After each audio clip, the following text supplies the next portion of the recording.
Assalamualaikum warahmatullahi wabarakatuh.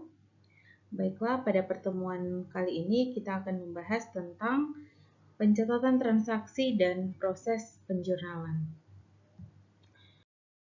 Materi pembelajaran kita hari ini yaitu yang pertama, melakukan penjurnalan atau bagaimana cara membuat jurnal, kemudian sistem akuntansi ayat jurnal berpasangan, yang ketiga tahap penjurnalan, dan yang keempat latihan untuk menjurnal.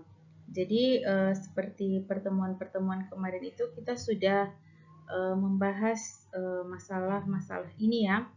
Jadi karena ini materi khusus untuk penjurnalan, jadi kita lebih fokus ke soal-soal latihan yang nantinya akan dikasih dalam bentuk penugasan. Yang pertama yang kita tahu sendiri, kita sudah tahu bersama, jurnal umum ya atau jurnal transaksi itu merupakan satu catatan sistematis dan kronologis yang dimiliki perusahaan atas transaksi yang telah dilakukan. Jadi menjurnal itu adalah aktivitas meringkas kemudian mencatat transaksi perusahaan berdasarkan dokumen dasar secara kronologis beserta penjelasan yang diperlukan dalam buku jurnal. Nah, jadi dengan kata lain, jurnal umum ini mencatat semua peristiwa semua transaksi ya, semua peristiwa yang berkaitan dengan yang melibatkan kejadian ekonomi. Itu yang dicatat dalam jurnal atau kata lain transaksi. Kemudian sistem akuntansi jurnal berpasangan itu atau double entry ini sudah dibahas sebelumnya.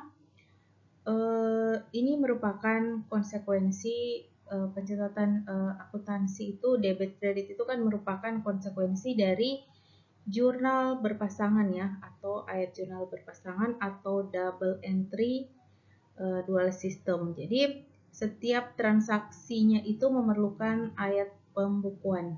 Jadi setidaknya ada dua perkiraan untuk menyatakan pengaruh ganda dari setiap transaksi pada perusahaan. Misalnya ketika gaji dibayar, nah pengaruhnya kan ada dua ya, ada debit dan kredit. Yang pertama, kalau pengaruh di debit itu adalah pengeluaran biaya atau penambahan biaya ya. Jadi kemudian dan berpengaruh pada kas keluar atau pengurangan kas itu dicatatkan di sebelah kredit. Jadi pada prinsipnya dalam sistem ini jumlah yang tertera pada sisi debit dan kredit itu harus sama. Kemudian tahapan penjurnalan ini ada di sini beberapa tahapan penjurnalan. Kita bisa lihat di sini yang pertama ada kolom-kolom ya.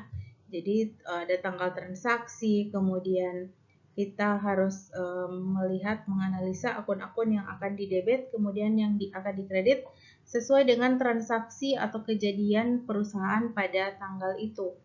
Nah, kemudian kita harus menulis nama akun yang akan didebit pada kolom nama akun atau keterangan. Kemudian ada akun ada keterangan ya, ada keterangan. Kemudian penulisannya dilakukan dengan menempatkan nama akun yang dikredit tersebut menjorok lebih ke dalam dibandingkan nama akun yang didebit. Nah, jadi di bawah nama akun yang didebit ini ada nama akun ada kredit ya, akun yang dikredit. Jadi dia akan lebih menjorok lebih ke dalam ya. Kemudian nilai rupiah di setiap akun yang didebit maupun yang dikredit. Kemudian pastikan bahwa jumlah rupiah yang ditulis di kolom debit atau di kolom kredit ini sama. Kemudian di bawah akun-akun yang didebit dan dikredit itu tulislah deskripsi singkat mengenai transaksi tersebut dengan mencantumkannya dalam tanda kurung. Misalnya ketika kita mau bayar gaji karyawan, jadi di bawah debit, kredit, kemudian di bawah ada keterangan misalnya membayar gaji karyawan. Kalau misalnya penyetoran modal berarti setoran modal awal misalnya. Jadi seperti itu ya. Kemudian contoh penjurnalan Ini sudah ada juga di dalam contoh-contoh yang di bab, kita bisa lihat di bab mekanisme debit dan kredit di pertemuan sebelumnya. Oke, kemudian untuk saya kasih contoh satu saja. Ini misalnya pada tanggal 30 April PT Terang Dunia ini membagikan dividen sebesar 5 juta rupiah kepada pemegang saham. Jadi ini pemegang saham ini namanya dividen ya. Jadi bagi hasil kepada pemegang saham tanggal 30 April 2020 dividen bertambah atau pembayaran dividen ini sebesar 5 juta rupiah dituliskan di sebelah debit. Kemudian kasnya berkurang dituliskan di sebelah kredit. Nah, kemudian ini di bawah ini adalah di poin yang terakhir tadi di slide sebelumnya mencatat pembagian dividen tunai. Nah, itu keterangannya. Jadi pembagian dividen. Di sini latihan menjurnal. Nanti ini tugasnya take home test. Nanti ada lagi beberapa soal-soal latihan yang akan saya kasih untuk dikerjakan untuk melatih kemampuan kita dalam hal penjurnalan. Oke, baik, pertemuan kita untuk kali ini saya cukupkan sampai di sini. Lebih dan kurangnya saya mohon maaf. Terima kasih. Assalamualaikum warahmatullahi wabarakatuh.